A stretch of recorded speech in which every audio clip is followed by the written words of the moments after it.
Right. Padmashri Mandakrishna Madiga మనతో ఉన్నారు. ఇప్పుడు ఇది కర్ల రాజేష్ లాకప్ డెత్ కేసు మాత్రం రాష్ట్రంలో చంచలనం అవుతుంది. మరి ఇది ఎంతవరకు సాధ్యమవుతుంది, ఎందుకు ప్రభుత్వం దీన్ని పట్టించుకోవటం లేదు అని చెప్పేసి అడిగి తెలుసుకునే ప్రయత్నం మనం చేద్దాం. సార్ నమస్తే. సార్ చెప్పండి సార్, ఎందుకు మరి ప్రభుత్వం ఇంత లాకప్ డెత్ అయినాక కూడా ఇంత మీరు దాదాపుగా సోమాజిగూడ కావచ్చు, బసిర్బాగ్ కావచ్చు, ఎన్నో వేదికల మీద మీరు ఈ కేసును దాదాపుగా నెల రోజుల నుంచి లేవనెత్తుతున్నారు, అయినా ప్రభుత్వం ఎందుకు నిమ్మకి నీరెత్తినట్లు ఉంటుంది, ఎందుకు పట్టించుకోలేకపోతుంది? కేవలం అక్కడ ఈ కేసులో కర్ల రాజేష్ లాకప్ డెత్ కేసులో ప్రధాన నిందితుడిగా చిలుకూరు ఎస్ఐ సురేష్ రెడ్డి గారు కనుక లేకపోతే ఆ సురేష్ రెడ్డి స్థానంలో ఇంకొక ఎస్సీ ఉన్నా, ఓ బీసీ ఉన్నా, ఓ ఎస్టీ ఉన్నా, ఒక మైనార్టీ ఉన్నా వాళ్ళు సస్పెండ్ అయ్యేవాళ్ళు. ఇప్పుడు వాళ్ళు జైల్లో కూడా ఉండేవాళ్ళు. కేవలం సురేష్ రెడ్డి కాబట్టిగానే ఆడ ఎమ్మెల్యే రెడ్డి కాపాడుతున్నది. ఓ దేశంలో ఇక్కడ లక్ష్మీకాంత్ రెడ్డి డాక్టరు తప్పుడు రిపోర్ట్ ఇచ్చే ప్రయత్నం చేశాడు. ఒక ఆయన రెడ్డి వచ్చే వీడియో తీస్తాడు. డీజీపీ శివధర్ దృష్టికి తీసుకొచ్చినా కూడా ఆయన చర్య తీసుకోడు. ఒకవేళ చర్య తీసుకొని పడుచుకొస్తే బీసీ మీద సస్పెండ్ చేస్తాడు. ఎస్ఐ అయిన రెడ్డిని మాత్రం సస్పెండ్ చేయకుండా కాపాడుకుంటూ వస్తున్నాడు. చివరికి మరి హోంశాఖని ఎవరి దగ్గర పోవాలంటే హోంశాఖ చూస్తున్నదో ముఖ్యమంత్రి అపాయింట్మెంట్ ఇవ్వడు, ఆయన రెడ్డి అయిపోయాయి. అంటే నేను ఏమంటున్నానంటే కేవలం సురేష్ రెడ్డిని కాపాడడం కోసమే రెడ్లందరూ రాజకీయాలకు అతీతంగా ఏకమైనరు. అదే సమయంలో రెడ్లందరూ ప్రభుత్వంలో ఏ స్థాయిలో ఉన్నారో ఆ స్థాయిలో ఉన్న వాళ్ళందరూ కాపాడుకుంటున్నారు.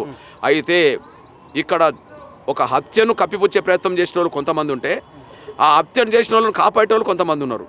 ఇది ఖచ్చితంగా రాబోయే రోజుల్లో ఈ కాంగ్రెస్ ప్రభుత్వానికి ఖచ్చితంగా కర్ల రాజేష్ మరణం వాళ్ళని వెంటాడుతుందనే విషయం కూడా మీ దృష్టికి తీసుకొస్తున్నారు. రైట్. ఇక్కడ దేశంలో దాదాపుగా ఈ 1 year నుంచి ఎంతమంది లాకప్ డెత్ అయ్యారు, సో ఇప్పుడు తెలంగాణ రాష్ట్రంలో ఎంతమంది అయ్యారు, మీ కులానికి చెందిన వాళ్ళని కూడా ఎంతమందిని టార్గెట్ చేసి లాకప్ డెత్లో పోలీసులు హత్య చేయబడి ఉన్నారు? మీకు ఇంతకుముందే ప్రదర్శించాను.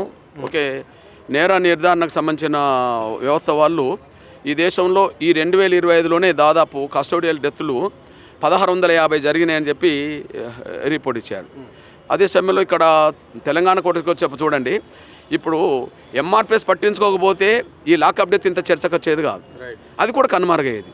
అట్లాంటి 65 జరిగినట్టుగా రిపోర్ట్ ఉన్నది ఇక్కడ. అంటే సమస్య సమాజం దృష్టికి రాకపోతే ఎట్లా కనుమరుగు చేస్తారో మిగిలిన 64 కనుమరుగు చేసినట్టే కదా. ఇప్పుడు 64 మీద ఎక్కడ లేదు కదా. ఏది ఈ సంవత్సరం అంటే ఎక్కడో ఒక దిక్కు జరుగుతున్నాయి, ఇవి బయటికి రాకుండా పోతున్నాయి. ఇక్కడ ఎంఆర్పిఎస్ కొంత దృష్టి పెట్టింది, తెలిసిన తర్వాత అది ఎక్స్పోజ్ అవుతూ ముందుకు వచ్చేసింది. అంటే ఒక రకం చెప్పాలంటే ఈ దేశంలో పోలీసు వ్యవస్థ ద్వారా చంపబడ్డంత ఇంకా ఏ వ్యవస్థ ద్వారా చంపబడతలేరు. సాక్ష్యం. రైట్. ఇక్కడ మరి ఎందుకు మరి ఇట్లా బడుగు బలహీన వర్గాల మీద ఓన్లీ వాళ్ళు ఎందుకు టార్గెట్ అవుతున్నారు, మరి ధనికులు ఎందుకు అయితే లేరు, అప్పర్ క్యాస్ట్ వాళ్ళు ఎందుకు అయితే లేరు? మీరు ఒకసారి చూడండి, ఎక్కడో ఒక దిక్కు నేరం తెలుసో తెలియకో చేస్తే ఎస్టీలో, బీసీలో, మైనార్టీలో వాళ్ళకు కఠిన శిక్షలు పడుతుంటాయి. ఉదాహరణకు ప్రియాంక రెడ్డి కేసులో నిందితులు బీసీలు, ఒక ముస్లిం అయిపోయాడు కదా. ప్రియాంక రెడ్డి హత్య జరిగిన కేసులో అందులో నిందితులుగా పేర్కొన్న వాళ్ళు 3 బీసీ పిల్లలు, ఒక మైనార్టీ అయిపోయారు. 10 రోజులు తిరగక ముందే కాల్చి పారేశారు. కానీ వందల అత్యాచారాలు ఎస్సీ ఎస్టీ బీసీ మహిళలు జరుగుతున్నాయి.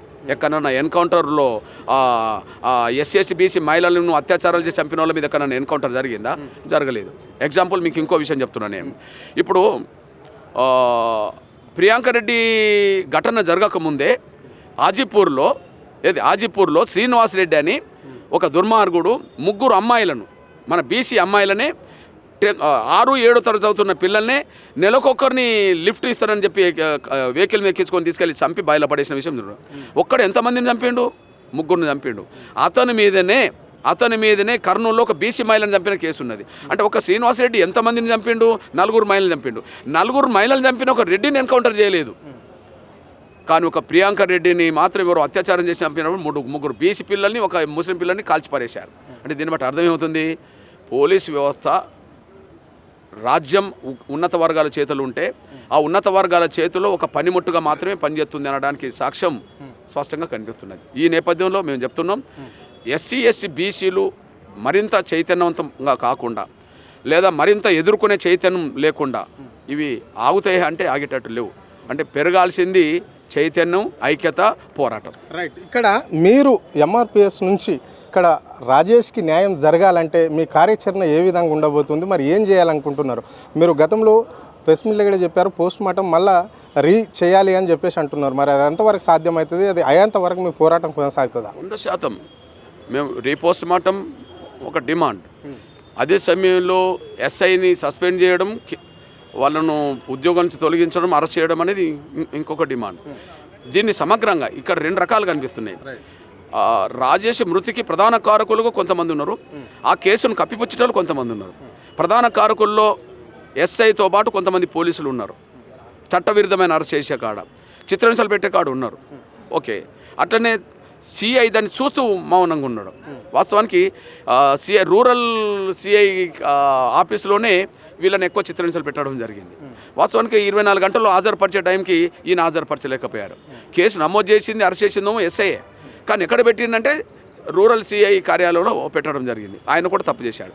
అంటే మృతికి కారకులు కానిస్టేబుల్, ఎస్ఐ, సిఐ వరకు ఉన్నారు. కానీ దీన్ని కప్పిపుచ్చి ఓకే నిందితులను కాపాడే ప్రయత్నంలో అక్కడ డిఎస్పీ రెడ్డి ఉన్నాడు, సూర్యాపేట జిల్లా ఎస్పీ కూడా ఉన్నాడు. రైట్, చివరిగా చెప్పండి, ఇక్కడ రాష్ట్ర ముఖ్యమంత్రి కూడా మీ మీద కామెంట్ చేయడం అనేది జరిగింది. కుల సంఘ నాయకుల పైన, ఆర్ కృష్ణ పైన, మీ పైన ఈ రాష్ట్ర బడ్జెట్ మీ చేతిలో పెడతా, మందకృష్ణన్న, ఆర్ కృష్ణన్న మీరు ఈ రాష్ట్రాన్ని పరిపాలించండి, రోడ్ల మీదకి వచ్చి ధర్నాలు ఆందోళన చేయొద్దు అని చెప్పేసి కూడా అంటుండు. దీన్ని ఎట్లా చూస్తారు మీరు? గతంలో చేశాడు. మా చేతిలో పెట్టాల్సిన అవసరం లేదు, అధికారం మీ చేతులు ఉన్నది, బడ్జెట్ మీ దగ్గరనే ఉన్నది.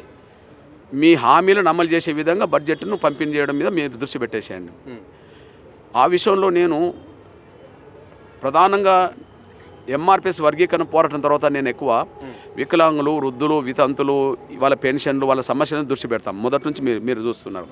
ఆ విషయంలో చంద్రబాబు నాయుడు గారు రేవంత్ రెడ్డి గారికి ఒక గురువు లాంటి వ్యక్తే. ఓకే కదా, అక్కడ గొప్పగా చేస్తున్నాడు. 6,000 రూపాయలు పెన్షన్ వికలాంగులకు ఇస్తున్నాడు, 4,000 రూపాయలు పెన్షన్ వృద్ధుల వితంతులకు ఇస్తున్నాడు. అక్కడ పంచాయతీ ప్రతి గ్రామ పంచాయతీలో ఒకరికి నామినేట్ పోస్టు రాజకీయంగా వాళ్ళకి ఇస్తున్నాడు.